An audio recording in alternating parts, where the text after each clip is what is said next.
Você já percebeu como, às vezes, a mudança no comportamento de alguém acontece antes mesmo de qualquer palavra ser dita? Um olhar que se retrai quando você compartilha uma conquista. Um comentário aparentemente neutro que carrega uma ponta de desvalorização, um silêncio que não é apenas silêncio, é tensão. E então surge a pergunta inevitável: será que estou imaginando coisas ou existe algo sendo comunicado sem ser dito? Se você já sentiu esse desconforto sutil, permaneça até o final, porque o que vamos analisar hoje pode reorganizar completamente a forma como você interpreta as suas relações. Seja muito bem-vindo. Este é um espaço dedicado à psicologia do comportamento humano, onde analisamos padrões, traços de personalidade e dinâmicas sociais com objetividade e clareza. Aqui não tratamos percepções como meras suposições emocionais, mas como fenômenos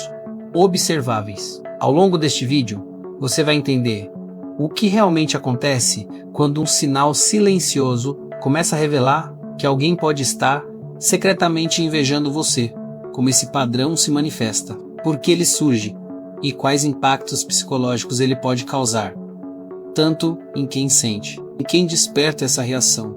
A inveja raramente se declara, ela se disfarça, pode surgir como ironia sutil, como elogio incompleto, como afastamento repentino ou até como apoio exagerado. Muitas vezes, a consequência não é um conflito direto, mas uma sensação persistente de desconforto, dúvida e desgaste emocional. A mente tenta racionalizar, o instinto alerta e a tensão se instala. O problema não é apenas identificar esse comportamento, mas saber interpretá-lo sem cair em paranoia ou ingenuidade.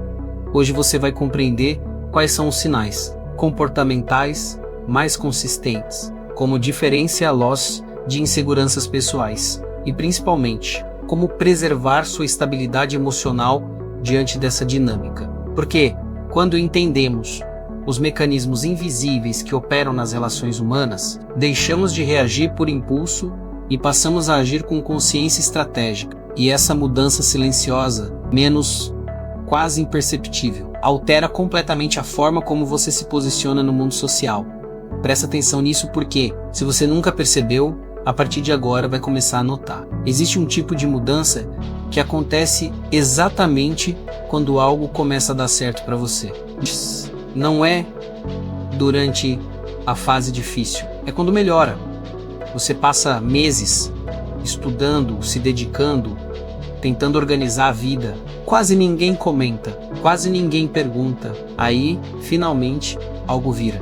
Uma promoção, um elogio público, um projeto que dá certo e, curiosamente, junto com a conquista, vem uma alteração no clima pequena, sutil, mas real. A pessoa ali continua falando com você, só que o brilho no olhar muda, a energia encurta, o entusiasmo não acompanha o seu. Às vezes vem uma frase aparentemente normal: que bom, tomara que continue assim. Parece apoio, mas tem algo ali que não encaixa. Não é o que foi dito, é o jeito.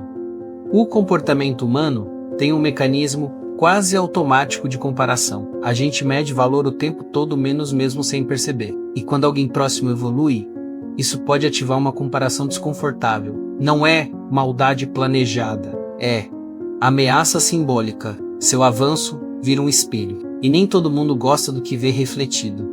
Repara como, depois da sua conquista, começam pequenos ajustes. Menos convites, respostas mais secas, piadas sutis sobre mudança de personalidade. Às vezes surge aquela ironia leve disfarçada de humor. Não é suficiente para você confrontar, mas também não é neutro.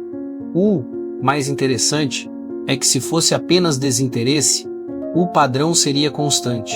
Mas não é, ele aparece justamente quando você cresce. Isso não é coincidência comportamental, é gatilho social.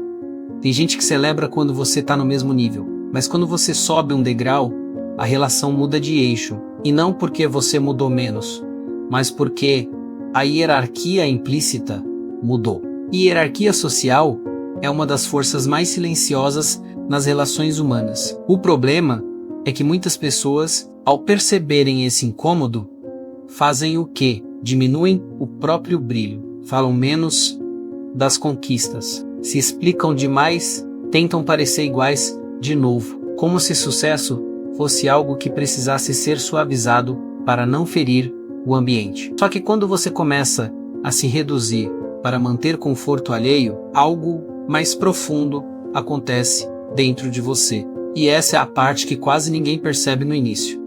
Tem um momento silencioso que quase ninguém percebe. Ele não faz barulho, não tem discussão, não tem briga. Ele acontece dentro. É quando você começa a editar a própria personalidade para manter o equilíbrio ao seu redor, depois de notar aquele desconforto sutil quando você cresce. Algo muda no seu comportamento. Você fala menos dos seus planos, ri mais baixo, evita expor opiniões fortes, começa a medir palavras com pessoas que antes não exigiam filtro nenhum. E o mais curioso, você faz isso achando que está sendo maduro, mas na prática você está tentando preservar vínculo, porque o cérebro humano prioriza pertencimento quase no mesmo nível que sobrevivência. Estudos sobre exclusão social mostram que rejeição ativa áreas do cérebro parecidas com dor física, ou seja,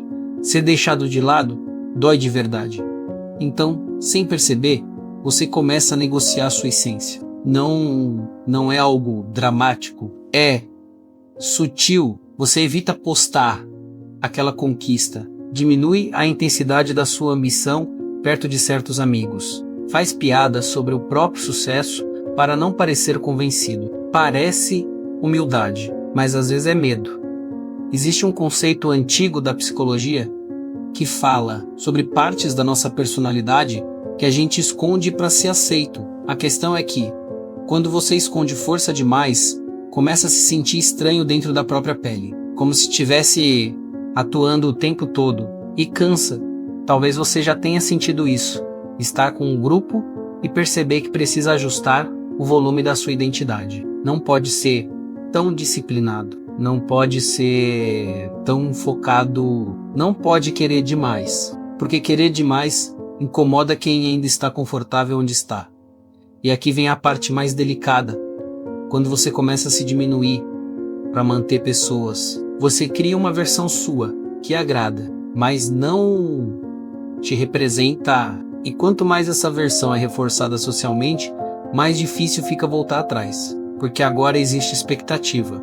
Só que identidade não aceita compressão eterna. Uma hora a frustração aparece, pequena no começo, depois vira irritação, depois vira distanciamento emocional. E você começa a se perguntar, e o problema é você ou o ambiente que exige que você seja menor do que realmente é? Pergunta que quase ninguém faz é: até que ponto manter a harmonia vale o custo de silenciar partes legítimas da sua personalidade? Porque toda vez que você reduz sua luz para não ofuscar ninguém, algo dentro de você registra isso. E essa conta emocional não desaparece, ela acumula.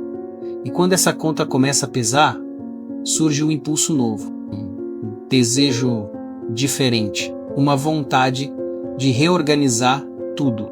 E é exatamente aí que o próximo movimento psicológico começa a se formar. Quase invisível, mas impossível de ignorar quando ganha força. Existe um tipo de solidão que não tem plateia. Você pode estar num churrasco, numa sala cheia, num grupo de amigos de anos, e ainda assim sentir que ninguém ali realmente enxerga quem você virou. Não é drama, não é ingratidão, é desalinhamento silencioso.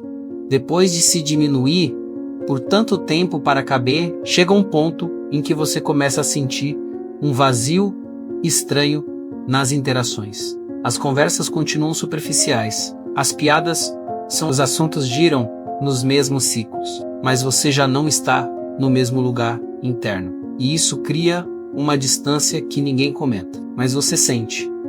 Pesquisas sobre conexão social mostram que realmente reduz a solidão não é quantidade de pessoas ao redor, é sensação de ser compreendido. E quando você evolui internamente, menos muda hábitos. visão de mundo, metas menos, mas continua preso a dinâmicas antigas. A mente entra em conflito. Você está presente fisicamente, mas emocionalmente deslocado. Talvez você já tenha vivido isso, estar no meio de todo mundo e pensar: eu não posso falar o que realmente penso aqui. Ou perceber que seus novos interesses não encontram eco. Ou sentir que, se você mostrar sua versão atual por completo, o grupo vai estranhar. Então você se adapta de novo. Só que dessa vez, a adaptação pesa mais, porque agora não é só sobre diminuir brilho, é sobre identidade, é sobre perceber que algumas relações estavam baseadas em quem você era, não em quem você está se tornando. E isso dói, porque não é uma briga clara que justifique afastamento. É uma incompatibilidade que cresce devagar. A mente humana busca coerência. Quando você age diferente do que sente, surge tensão interna. E essa tensão começa a aparecer em detalhes. Cansaço depois de encontros sociais, vontade de ir embora mais cedo, sensação de estar atuando. Não é antipatia, é desalinhamento emocional. Aqui entra a parte mais difícil de aceitar. Crescer pode custar pertencimento antigo, não porque você se tornou melhor, mas porque você se tornou diferente. E diferença, em grupos já estabelecidos, mexe com equilíbrio. Alguns se adaptam junto com você, outros ficam. O erro seria tentar forçar encaixe eterno, porque conexões saudáveis acompanham transformação. Elas não exigem que você congele no tempo para continuar aceito. E quando você entende isso, algo muda. Dentro, a solidão deixa de ser sinal de fracasso social e começa a aparecer transição. Transição entre versões, entre ambientes, entre ciclos, e talvez o que parece isolamento agora seja apenas o espaço necessário para construir relações onde você não precise se editar. Porque, no fundo, a pergunta que começa a surgir não é mais por que estou me sentindo sozinho, mas onde eu realmente pertenço agora. Se você chegou até aqui, percebeu que nada disso era sobre inveja isolada, nem sobre carência, nem sobre ingratidão. Era sobre crescimento. E crescimento mexe com estruturas invisíveis. Mexe com hierarquia, mexe com pertencimento, mexe com identidade. Quando você evolui, você não altera só sua rotina. Você altera o equilíbrio das relações ao seu redor. E nem todo mundo está preparado para recalcular a própria posição quando você sobe um degrau. O ponto central é simples, mas desconfortável.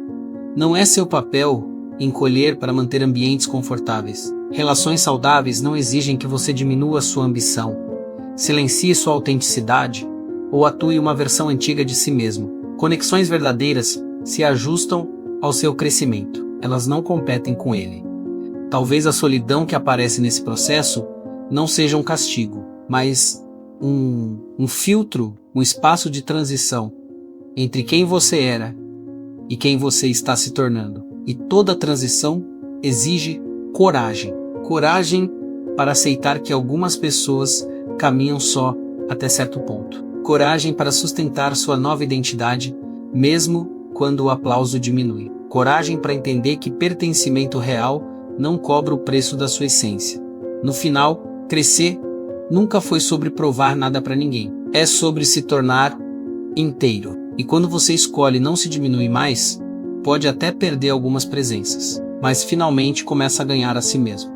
Se esse vídeo fez sentido para você, então já deixa o like agora, porque isso mostra para mim que esse tipo de conteúdo precisa continuar. E se você quer entender mais sobre comportamento humano, relações, solidão, personalidade e essas transformações silenciosas que quase ninguém explica, se inscreve no canal, comenta aqui embaixo qual tema você quer ver no próximo vídeo. Qual situação você está vivendo hoje que merece ser analisada com profundidade? Eu leio os comentários e muitos dos próximos conteúdos saem exatamente daqui.